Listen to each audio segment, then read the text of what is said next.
Well, I came here quite grown up at the age of 27 in 1969 in the summertime. So I had been teaching at Jadavpur University for 5 years before then, teaching in comparative literature and English departments.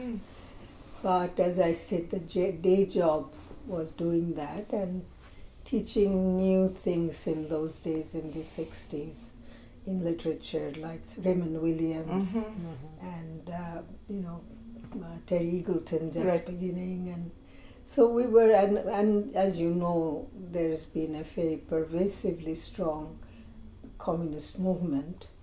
A party, not just a movement. There was a movement and a party, and party on top of it. Divided between two parties, CPI and CPIM, the one that became bigger. We were, as students, kind of influenced by that, the presence of that. And then came the late 60s when there was Maoist movement, the Naxalite movement began. So the universities were occupied, students were being handed over to the police by the vice-chancellors. The vice-chancellor of the university was killed in broad daylight in front of the library by some people who were very angry about the fact that he opened the residence of the university and handed people over to the police. There was a massive anti-Maoist, anti-ML upsurge on the part of the state, which eventually led in 74, I think, or 75 was it, to the emergency. So colleges, this started in Assam and Bengal, so colleges and universities were occupied and you couldn't really go without going through army pass checkpoints and things like that. What I see now a little bit about like Gaza and places like that. Universities were occupied by students and so on.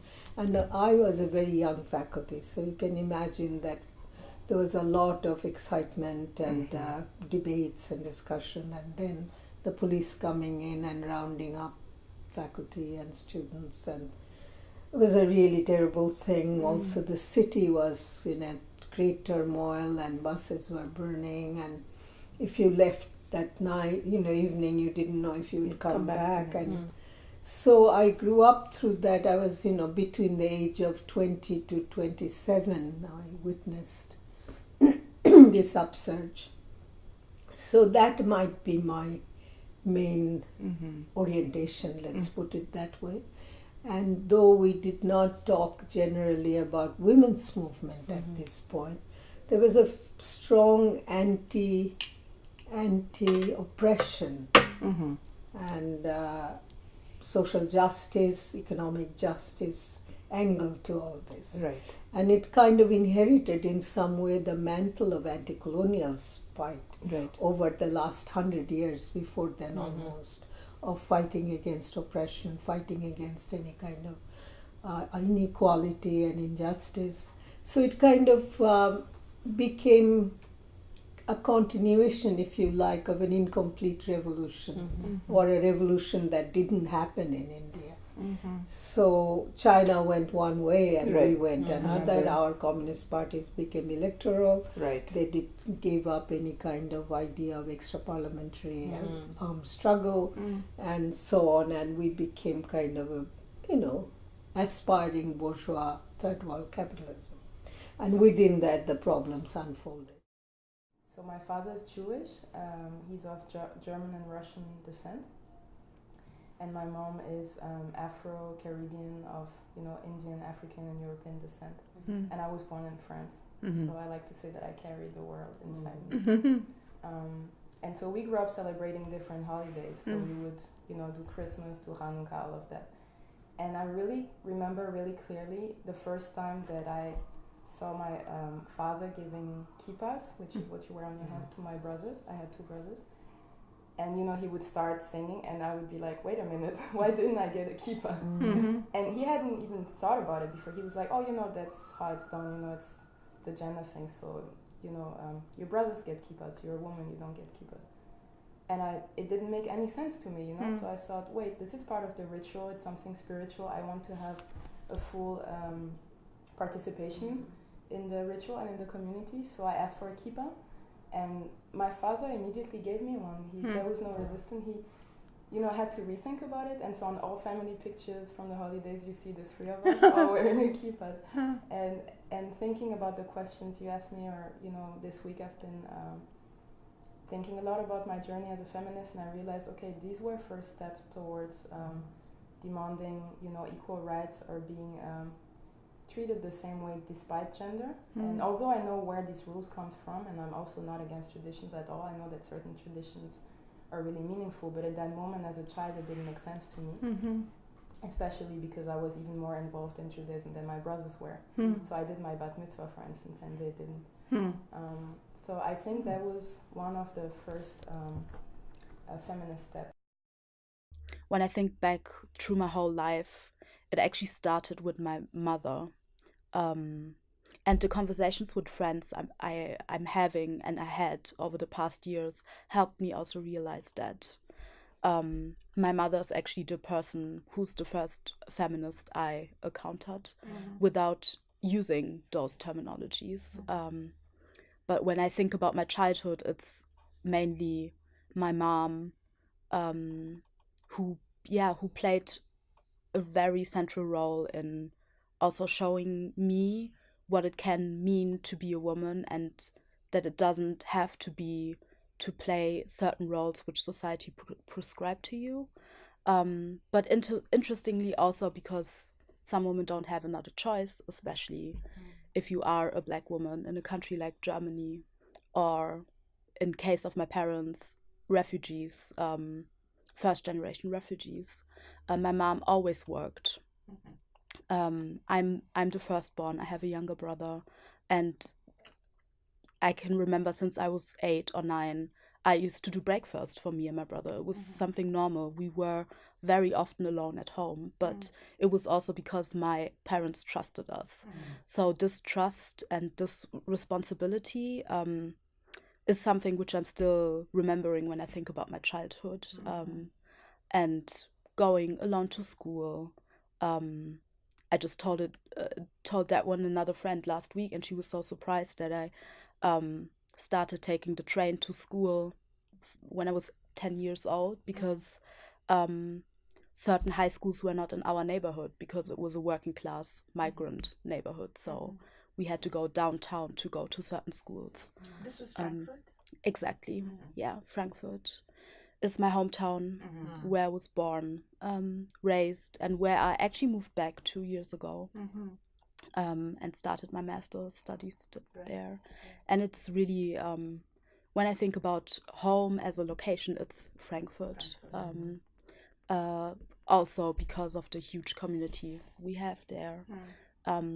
Frankfurt is actually the city in Europe with the biggest population of Eritreans and Ethiopians from 40 years back on, because there was work. So all the women I know, they work, and they work really hard. They sometimes even work more than their husbands because they have more jobs than just one. And my mother, she works in a factory like my dad for 30 years now. She works 3 shifts, so we even had days where we didn't see her because it correlated with us going to school and coming back home and going to sleep. And when I think about, I don't know how to say it, but when I think about certain also material questions, but also fundamental feminist questions, I have to think of her. Because without her, without my parents in general, I wouldn't be where I am. But then, I finished school, which was also a big deal. No one would think that second generation refugees would do the so-called Abitur, which is the A-levels in Germany, because the German school system divides you from age 10 on. They have 3 different schools, and say from age 10, your destiny is already set, because the teacher can decide if you are intelligent or able enough to go to college or not, because there's just one school which can prepare you for college. So I remember it was a really big deal for me going to the gymnasium, the school which prepared me for 9 years, then to have a certificate which can send me to university. Yeah, and then I finished, and then I didn't know what to do. And I remember telling my parents I want to go to Africa. And it was not a certain country. I was just like, I want to go somewhere where I see people who look like me. And my parents were laughing at me. They were like, where do you come up with this from? Like, why are you saying this? And I said, well, I lived here now for over 18 years and I'm kind of frustrated. And I want to see an environment where it's normal to be Black and where it's not something which is strange or something like that. And then they were like, well, we don't have any money to send you anywhere. And then I did this classical thing, which many, I think also Americans do. I did a voluntary service because, the German government paid completely for it. I used to crack jokes when I came back and was like, oh, you even saved money. Like, told my parents they saved money on me for the complete year. But it was really naive thinking back, because then I went there and I was completely blown away because it was so complicated. And then realizing how diverse Blackness is and what it means to be a European Black person. You know, I grew up in a reservation border town in South Dakota. My world as a child was a red-white racial line. That is not the way the U.S. It's in general a black-white racial line. But that's the world I grew up in. There was natives and it was whites, and that was it. And that history was only 100 years in the past when I was a child of land theft and homesteading. So it was a very recent history, and the white families in town with money had benefited from the dispossession directly of Native people from that land, and those Native people were still there. So that makes for a somewhat hostile racial environment. And so I experienced what that was like as a child, to be the object of explicit anti-Native racism. But then I moved to Boston and I went to university, and suddenly it was 250 years removed from when they had, exterminated all the natives or moved them west. And I was exotic. And and when I was 21 years old, having just come from an explicitly racist environment, that was much better. Their romanticization. But after 25 years of that, I can't take it anymore. And that's part of the reason I came to Canada, because it's so, Indigenous life and culture is so much more visible here across the country. But I have definitely experienced moving out of and back into spaces of, I wouldn't say I have white privilege, but I get non-Black privilege. And I get, when I open my mouth in Boston, where people would immediately code me as Dominican or Puerto Rican quite often, but I open my mouth and I sound like this, and suddenly the kind of white hostility that I could sense was there goes away. So there, I am unusual to people. They can't quite figure me out. Right. Now in South Dakota, I walk into town and everybody knows I'm a Native. And that's how it is in Edmonton, and that's why I like it there. And there's downsides and upsides. I still get some explicit racism. I got followed around Hudson's Bay, which is like a nice department store in Canada. And I figured out, I'm like, I think they're following me around because I'm Native. But I'm a middle-class professor now. That helps mediate that racist experience, right? Right. In a way, when I was young and poor, it didn't. So Well, I think, describing my growing up years during the Civil Rights era, I grew up in Jim Crow. That's what I always tell people. They need to understand that. Jim Crow was the law of the land at the time my sister and I came to Earth. That was it. Black people had a certain status in this nation, and it was an agreed upon status. Not within the Black community, it wasn't agreed upon, because many people tracked the Civil Rights movement much earlier in the 20th century than the midpoint. And I think that's important to do, to understand that these interventions were cycling through the century, and there were always people who stood up against white supremacy. So having that experience and knowing that my sister and I, and even more importantly, my family members were considered to be inferior and less than, there's nothing like that to make you feel really angry. Now, one of the things, though, I realized I have many age peers, obviously, people who are my exact same age, definitely many, even more people who are from my generation. Most of them didn't turn out to be radical activists. So there is a question, but like from my kind of myopic point of view of my own experience, it's like, well, of course I became an activist, and of course I would explore and then embrace radical understandings of how we make change, because I was living through the oppression. But that's too simple, I guess. One of the things that I say when I talk about my growing up years is that some of the most admirable people who we were exposed to, and I'm talking about people of my generation, young black people of my generation, were themselves activists. So if the people you looked up to were Bob Moses and Fannie Lou Hamer and Martin Luther King and Malcolm X and Ella Baker and all people like that, just incredible people, your consciousness is different than if you're looking up to Kardashians and you know, some other problematic people, because the consciousness isn't necessarily there. Also, I grew up in a time of major social and political change in the nation. So there are people right now who are public figures who have what I would describe as good politics. They don't necessarily have that in the context of massive, topsy-turvy, turn the society over change. I happen to be fortunate to be growing up during an era like that. So consciousness, of course, comes from what you have an opportunity to experience.